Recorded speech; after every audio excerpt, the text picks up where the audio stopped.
I do plan on getting into Psi today, but before I start everything, I really wanted to show you this new feature from Actually Additions. So you can see here in my inventory, I have an item called worms. And the reason I'm so excited about these is because you see that little texture there? That little animated worm there? That texture was designed by yours truly. LPEC was kind enough to let me design the texture for worms, and I had a little bit more fun with this than I probably should have. And I think they turned out really nice, but really, we need to be giving credit where credit is due. The mod author, as mentioned before, LPEC. And the reason that I thought this was such a cool concept is because, remember, we have our farms here, specifically the flax farm above this farm. It has this floating water here, and that looks really unappealing, so we are going to use worms for these.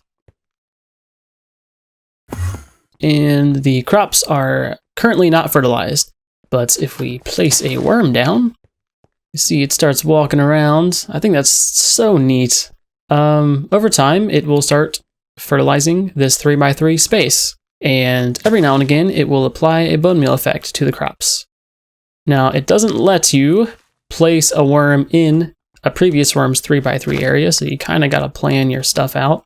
So we can do something like this. Every single one of these spaces will be fertilized by the worms. But yeah, look at these little things go. They're so cute. So first of all, before we get into this, I just want to say that if you're looking for an incredibly in-depth explanation of Psi, you're probably better suited going to watch somebody else like Danny and Son's videos on the subject. Back in his 1.8 playthrough, he explains things like vectors and all that, things that I couldn't possibly explain as thoroughly. But I'll just be going about this the same way that you would if you were going through the same progression. And hopefully by the end of the video, we will have some spells that have some practical everyday use. So in case you didn't know, Psi is an incredibly powerful mod where you can program your own spells and apply them to a tool that allows you to use them in the world. And if we press C, we get this nice little GUI that we're looking at right now. It basically tells us that we need to create a CAD assembler and an iron CAD assembly. So here is the CAD assembler, the iron CAD assembly. Some may call it a CAD, I call it a CAD. Why waste your breath? Also says it wants us to grab some redstone dust. So let's just put this stuff right over here. And all we gotta do is put our CAD assembly right there. So here we have our first CAD, a casting assistance device. We just throw down this whole stack of redstone down. And you see we leveled up. And first of all, we got some Psi dust. And now we have access to this new GUI, which will be your guide through Psi. And as you can tell, we can't really access any of these things at this point in time. We have to progress one level at a time, which I think is a really awesome way to teach you the mod. So first of all, we have to go over here and learn. And basically, this just tells us that we can program spells. You need to use tricks to do spells and all that jazz. Again, I'm not going to try to explain every little detail, but just know that Psi implements this sort of programming language, and trust me, it's a lot easier to grasp than you would think. So the first trick we have here is trick debug. And all it does is it's just going to print out some text in the chat. And you can see it requires a target, which is really anything, and a number, which requires a number. And we also have this selector caster thing here. Now this will be a lot easier to understand once I get into the spell programmer. So now that we have this Psi dust, we have the ability to make a spell programmer. I'm just gonna set this right there. Now that we got this Psi dust, we can now create things like a basic CAD socket, which increases our bandwidth and sockets. We can make a CAD battery, which increases our overflow. And I'm going to go with this for the colorizer. Let's also make a good bits of spell bullets. We'll make 5 for now. Also going to need a CAD core. So we can just craft our CAD right back into its assembly. And now if we toss it in here, we now have the ability to add all of these things that pretty much upgrade our CAD. So if I put the socket in there, you'll see those stats go up, and then that increases the overflow, this increases the complexity and projection. Please keep in mind that even I'm fairly new to this mod, so again, I'm not going to be your best guide to this stuff, but trust me, we'll get things done. So now if we craft this, you can see my colorizer is kind of making my CAD glow now, which is really awesome looking. So now we officially have the ability to program spells and apply them to our CAD. So the first spell we'll create is just going to be debug. Right here it says we need a target. We'll just have that going upwards. This, you see there's a little dot in the middle. I believe that means that it's not required. It's not a required thing in your spell. And all I'm doing here is I'm just right-clicking these slots to open our list of things here. And if we shift over this, you see the target just can be anything. So we can just select Selector Caster, which is us. And then let's get a spell bullet here and right-click. And that spell is now encoded into this bullet here. So we just go back into our CAD assembler, put our CAD in there, and our bullets. It should be already selected, but just in case, you can select your CAD on your hotbar, hold C, and you can select whatever trick you want. And if we right-click, you see we leveled up. It used some of our psi energy over there, and it printed out this random string of things in the chat. That is what the debug spell does. So yeah, that's psi for you. Unfortunately, I'm gonna have to end the video here. We got a lot done today. No, I'm just kidding.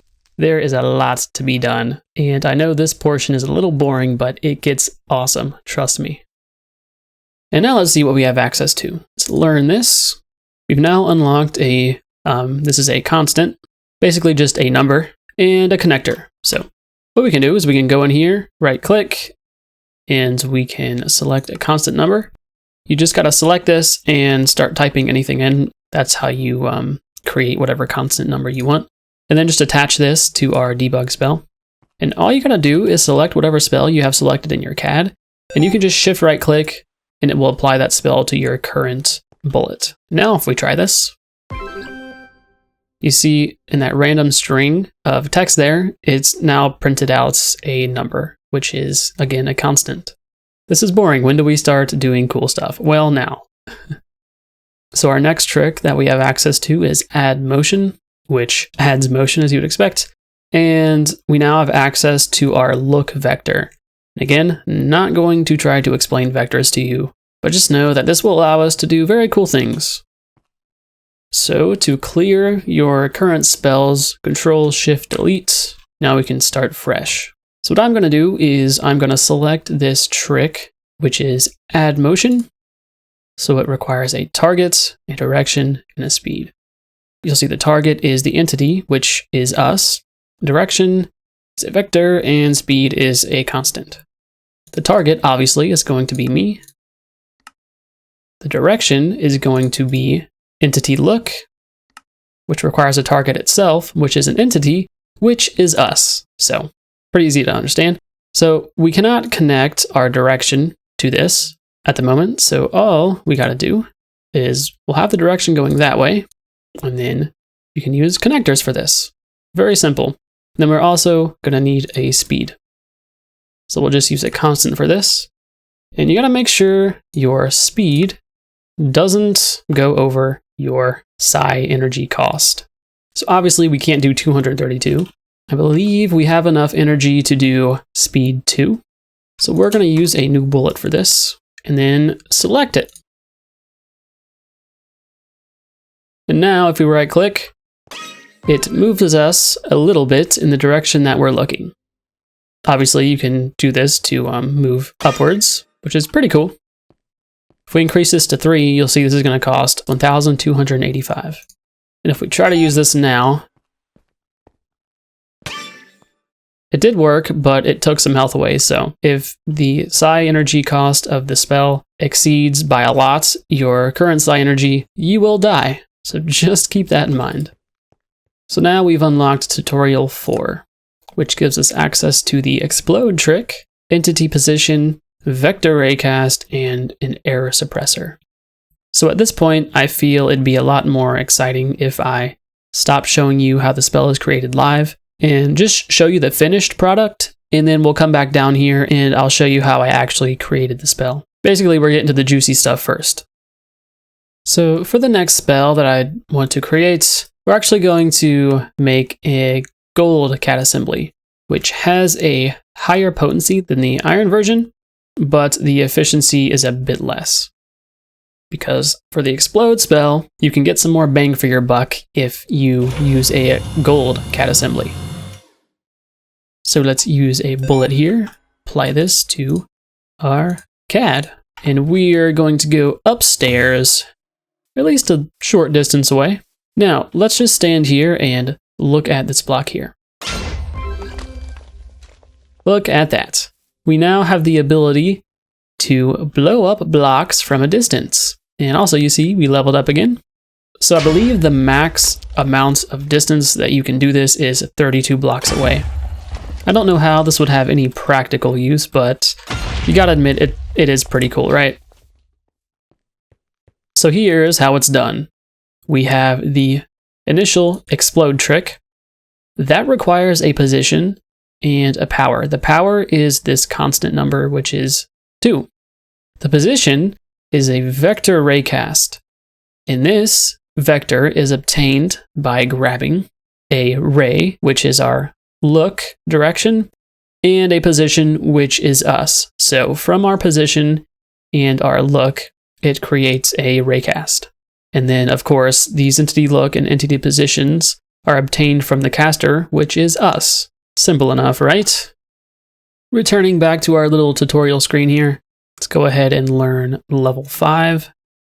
So basically, it's telling us that for tricks like add motion, we're not totally limited to adding motion to ourselves. We can add motion to things like entities, like enemies, animals, items, and all that. And we now have access to these new things called entity lists, which you create within your spells.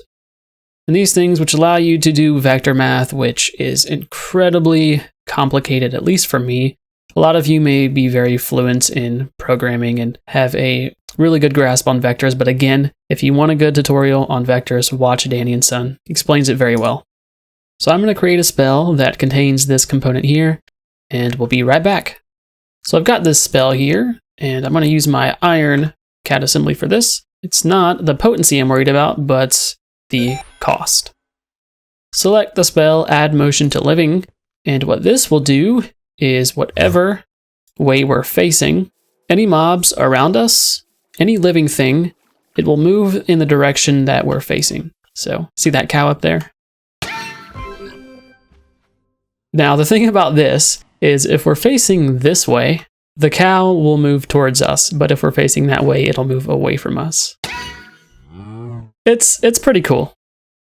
This is how it's done. So we have our initial trick here, which is add motion. It requires a target, once again, and the target is closest to point. Now this requires an entity list and a position vector. So the position is wherever I'm looking, entity look, me, and the target is any nearby living entities, which requires a position and a radius. The position is wherever I am, and the radius is 32, which I think is the max for everything.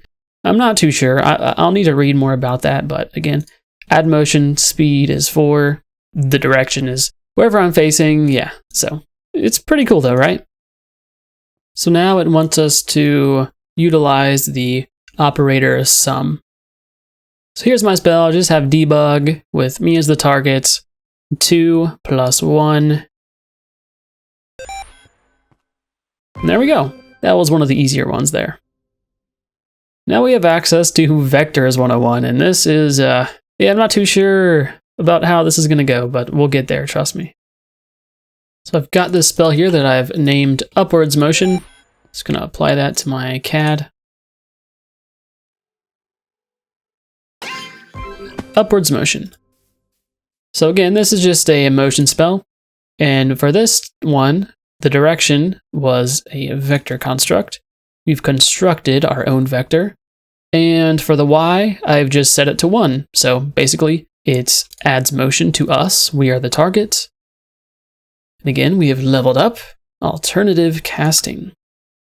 So basically, this is just saying that there are different types of bullets you can use in Psy that do different things. And also it tells you how to use this ruler vector selector here.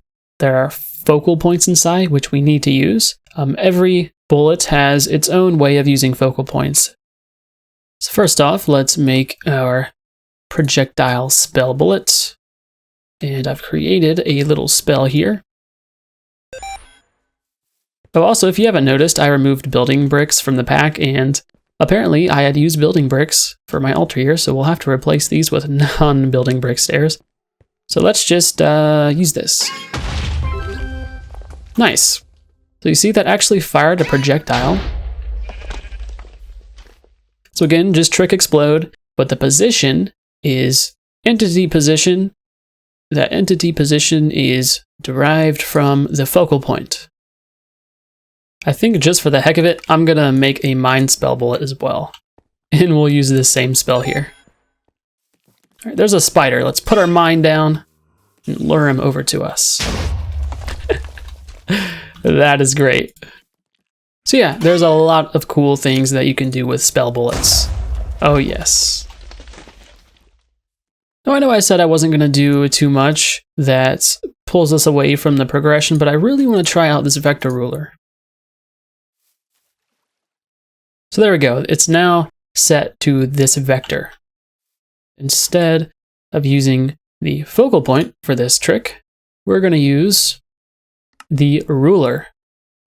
Anyways, if we aim this way and use this spell, it didn't explode anywhere here, but it exploded this block instead. I know I probably didn't need to explain that to you so thoroughly, but again, it's something that I enjoy doing. So let's continue on with the progression. We've unlocked Blockworks level 6. So it wants us to make a trick that breaks a sequence of blocks. So I've got this spell here. Honestly, I don't know if this is going to work, but apply this to this bullet. Put it on my gold CAD. So it looks like this does indeed break blocks, but not in the way I had originally planned. So I've been reading up more, and I think this will do the trick.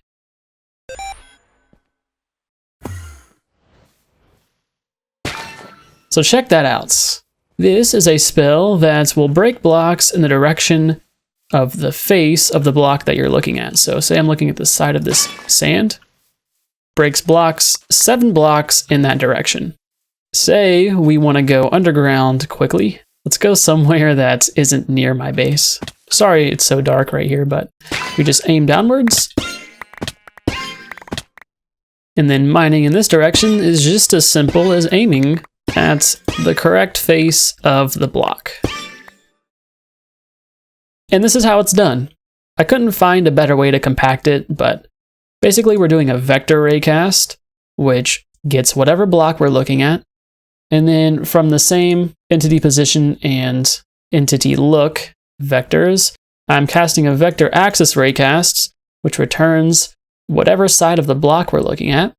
And then we multiply that vector by -20, which that could just be -7, whatever your number here is.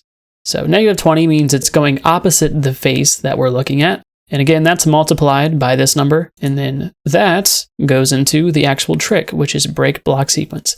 And that requires a position, which is the vector we're looking at. It breaks blocks all the way to the target, which is the result of these two.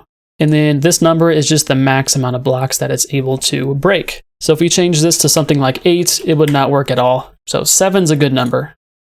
So let's finally move on, shall we?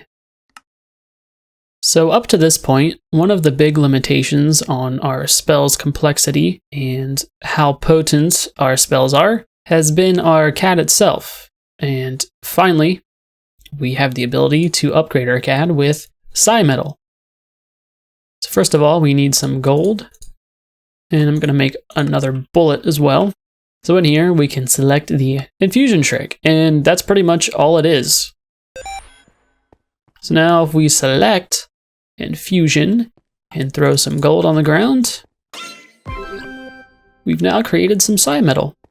And one of the first things I'm going to make with this psi metal is a spell drive. I would like to save this spell here. So that spell is now stored into the spell drive. We can transfer it over to another spell programmer whenever we want. The side documentation explains all this, but I'll tell you anyways, and just shift right click in the air to erase it. So cool. We will always have this break blocks sequence spell now because it took me so long to create. So obviously now we have the ability to upgrade our CAD.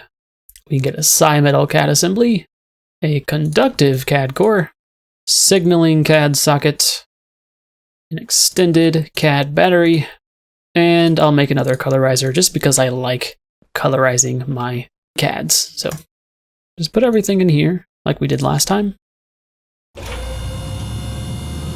Let's compare these two. So previously we only had an efficiency of 70 and a potency of 100. Now that's 80 and 250. 10 complexity, 1 projection, 16 and 4. 5 bandwidth, 4 sockets, 7 and 6, and 200 overflow. So this is going to allow us to create bigger spells, 7x7 spells. We can hold more bullets, and we can have more components. And also our spells are a lot more potent. I'm going to transfer all of these spells to here. And also let's get our drive with our block break sequence spell on it and see how much we can increase the amount of blocks that we can break. Wow, 12 blocks. That is not bad. And we'll also name this break blocks 12 for obvious reasons.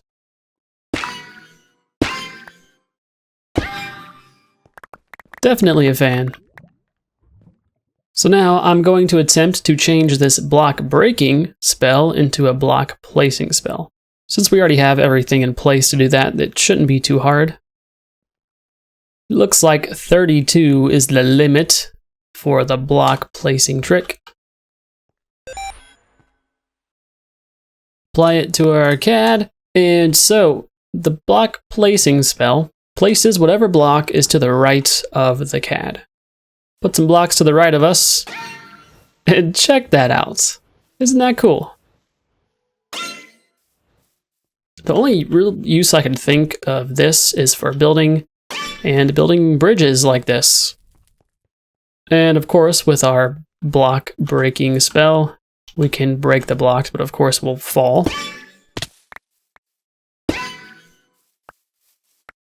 That's another useful spell. Anyways, we did pretty much everything we can do with psi metal infusion. So now we're moving on to block movement, which we have just unlocked the move block trick as well as the collapse block trick. I've got this crazy looking spell here called move block to me, and we're gonna go upstairs and see if it even works. So in theory, this spell should move blocks to me. I did it again. Oh my gosh. Why do I keep doing that? Okay, move block to me. Okay, the spell isn't quite working. I want to get this working. Okay, I did figure it out. Unfortunately, we can't work this spell the way I thought it functioned, but this is what it does. If you aim at a block, it moves the block in whatever axis you are facing. Well, the opposite. So basically, it still moves the block towards me, but I was trying to make it so it moved the block right in front of me. Fortunately, you cannot do that because the target direction has to be axial. So this is how it works. We have the move block trick. Our position is our raycast, whatever block we're aiming at. And the way I'm getting the target vector is I've got the entity axial look operator here. And then I'm multiplying that by -1, so it moves the block towards me instead of away from me. Basically, it's moving it in the opposite axis direction that I'm facing. And as you saw, after our little mishap upstairs, we did level up to level 11. So let's go ahead and learn that. So now we've unlocked Smite.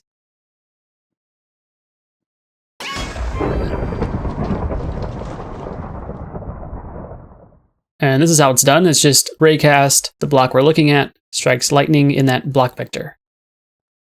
Level up. It wants us to do the blink trick. So that was blink. And basically what it does is it moves any target entity you're looking at the opposite direction that they're looking. Then that is mass blink. In a radius of 32 blocks, it'll move all mobs in an entity list in the opposite direction that they're looking, even if it's inside of a block. So this is regular blink. It requires an entity, which we're getting from the focused entity, which we're getting from us. So whatever entity we look at, it returns that entity. And then this number constant sets the distance, which I've set to -8, which is why they move in the opposite direction that they're looking instead of forward. So we have to go about creating the mass blink spell a little bit differently than just blink. So mass blink requires an actual entity list and a number constant. The constant I'm using is just 3. That's the maximum that this spell can handle. And then we're getting this entity list from the nearby living selector, which has a radius of 32. And this vector stems from our raycast. So lastly for today here, we're going to learn loop casting, because I think this will be a big help in the spell that I'm trying to create at the moment. Okay, I'm super excited right now. You have no idea. This took me forever to make, but I finally got a spell to work, but we are going to need to use these loop cast spell bullets. So the first spell I have here, I've copied to my spell drive. And this makes it so we can mine a 3x3 space. So this spell actually requires a loop cast spell bullet because I'm using these loop cast index selectors. And unfortunately, I could not get this working at all without doing loops, or else it would have been just a huge giant mess of things. But this is really the best I could come up with. I'm not even going to attempt to explain how this works, but just a tip for you, the debug spell is your best friend. We're just going to copy this to our spell bullet and then put it on our CAD. And let's just go down here. As you see, I've been testing a little bit. And if we just right click once and hold, it'll start mining this 3x3 tunnel pretty much infinitely until we run out of psi energy. Now there's something weird going on with this. It doesn't mine the first top layer of blocks, which I don't quite understand. I'm not going to try to fix that. It doesn't really matter to me that much. So this is what I'm most excited to show you. The benefit of whatever I've done here is that it's kind of expandable. You can make a 3x3, 4x4, 5x5. You can expand this as big as you want. So the most I could do with my current level is make a 5x5. So the only real difference between the 3x3 and the 5x5 is this used to be a 1, now it's a 2. This used to be a 3, now it's a 5. So let's put that on our spell bullet. Apply it to our CAD. Let's run down here. And unfortunately, this has the same problem as the 3x3 does. It doesn't mine that first set of blocks, but it does mine a 5x5. You can see we're starting to take damage because my psi energy is running low, but check that out. And what I really wanted with this spell is to make sure that it didn't mine the 5x5 from the center, but from the block that is at your eye level. That was my biggest gripe with the Actually Additions 5x5, is that it was really just kind of annoying to use for me. But this is amazing. Obviously, once we get to higher levels and we progress more with psi, we'll be able to do a lot more and use our loop cast spells for a lot longer. But unfortunately, since psi has so much content, I wasn't able to cover everything in the mod today, but hopefully in the future, we'll get around to covering some more. But thanks so much for watching, guys. I really appreciate your support. And honestly, I probably would have never gotten around to psi if it wasn't for your guys' suggestions. So thank you very much. Hope you learned a thing or two from watching, and have a wonderful day. Goodbye.